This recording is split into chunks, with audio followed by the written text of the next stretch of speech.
When you walk into a classroom, you can almost feel the difference between chaos and calm, right? Well, a huge part of that difference comes down to something so simple it's easy to miss, the way a teacher gives directions. Today, we're going to unpack a technique that is, no joke, a master key to classroom management, Doug Lemov's Technique 52. Oh man, pay attention. We've all said it, we've all heard it. It's that go-to command we use when things are just starting to go off the rails. And it feels like it should work, but it almost never does. And the reason why is actually pretty fascinating. Exactly. What does paying attention physically look like? I mean, really. Does it mean my eyes are on you? My pencil is down? Am I supposed to be taking notes?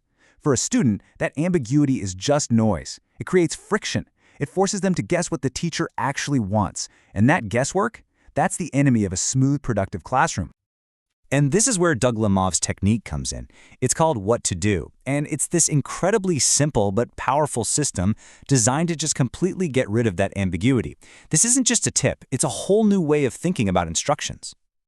Okay, so the whole system is built on these 4 brilliant rules. Your directions have to be 1. Specific, so there's zero question about the task.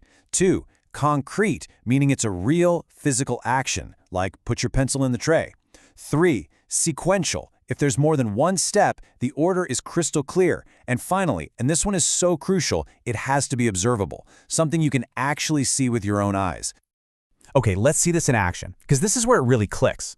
The weak direction on the left, it's a list of don'ts. It's negative, and it's super vague. But the strong direction on the right, total game changer. It focuses on a clear, positive action. Instead of stop doing a bunch of stuff, it gives a specific do this instead. This right here is the shift from just managing bad behavior to actually engineering success. So why is this tiny little shift in language so incredibly powerful? Well, it's not just about getting kids to behave. It's about how the human brain is literally wired to learn. So the key idea here is something called extraneous cognitive load. Just think of it as wasted brain power, right? When directions are fuzzy, students have to spend all this precious mental energy just trying to figure out what they're even supposed to be doing. And that's energy that should be going toward the actual lesson. Clear what-to-do directions get rid of that mental static, freeing students up to focus on what really matters, the learning itself. What's so great about this slide is how it translates these abstract ideas into concrete actions. You can't see respect, but you can definitely see and hear quiet voices. You can't really measure paying attention, but you can scan a room in like 2 seconds and see if every single pencil is parked. This makes the expectation totally objective, not just something you feel. And here's a fantastic little mental shortcut that comes from applied behavior analysis. It's called the dead man test. The rule is this. If a dead man can do it, like be quiet or don't run around, then it isn't an effective, active direction. We want our students to do something, to be actively engaged. Pencils parked or write down 3 ideas. A dead man can't do that. It passes the test.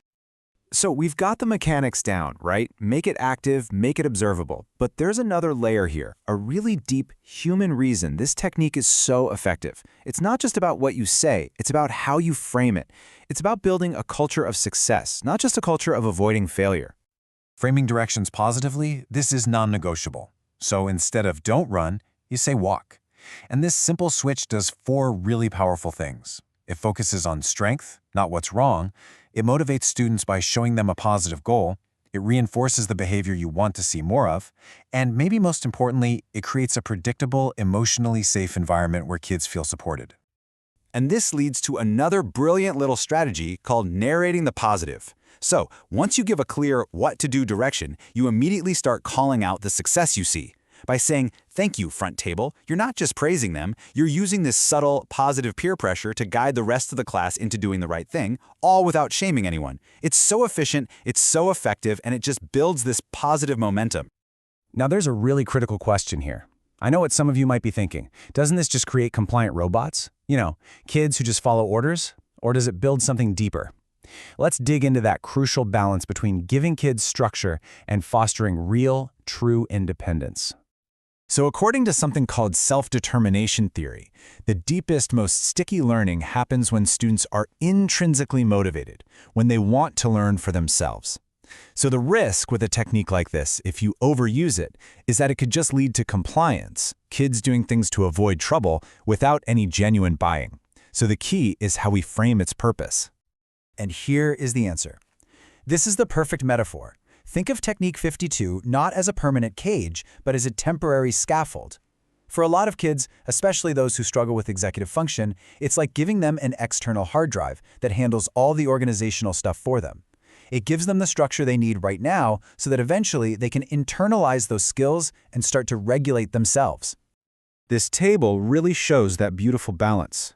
You use Technique 52 to create predictability and safety, which is a fundamental human need. But you balance that by intentionally teaching self-regulation and using positive language to build trust. The goal is to provide just enough structure to guarantee success and then slowly, gradually release that control as students get more and more competent. So let's bring this all together. Technique 52 isn't just some small classroom tweak. When you do it right, it's a master key that unlocks this amazing cascade of benefits across the entire learning environment. I mean, when your directions are flawless, everything else just gets easier. Your pacing gets faster, you create the mental space for real academic challenge, the culture feels predictable and safe. Your students have way more cognitive energy for the hard stuff. And, this is a big one, you, the teacher, have less stress and less decision fatigue. It is a win-win all around. So I'll leave you with this question. I want you to really think about your own classroom or your team at work or even just how you communicate at home. What is one vague, pay-attention style direction you give all the time that you could transform into something specific, concrete, and observable tomorrow? Because seriously, the answer could change everything.